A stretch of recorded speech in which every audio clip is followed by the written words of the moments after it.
So now what I'm going to do is I'm going to sew the shoulder seam, and my fabric is not going to stretch or buckle or pucker at all if I sew with the interfacing on top. And notice how I kind of thread my pins through. This is something I do in all my sewing, not just knits, but it really holds it.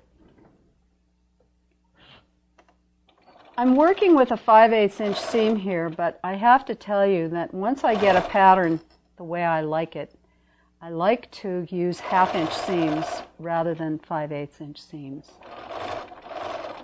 I just find them a little easier to handle.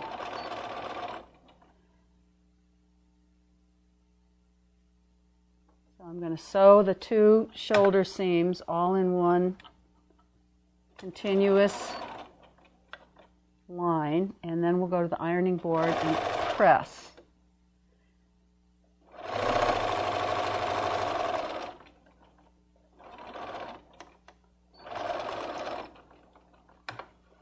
So here I'm going to press each of these little short shoulder seams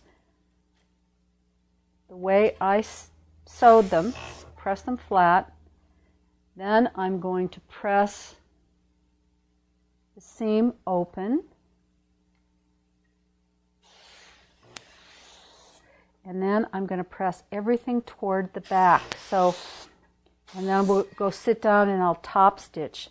And if you wanted, at this point, you could serge these 2 edges together. If your fabric is really thick, which mine is not, you could trim away the underneath layer a little bit. Now, in theory, the interfacing could go on the front. That really doesn't matter. This is just the way I do it.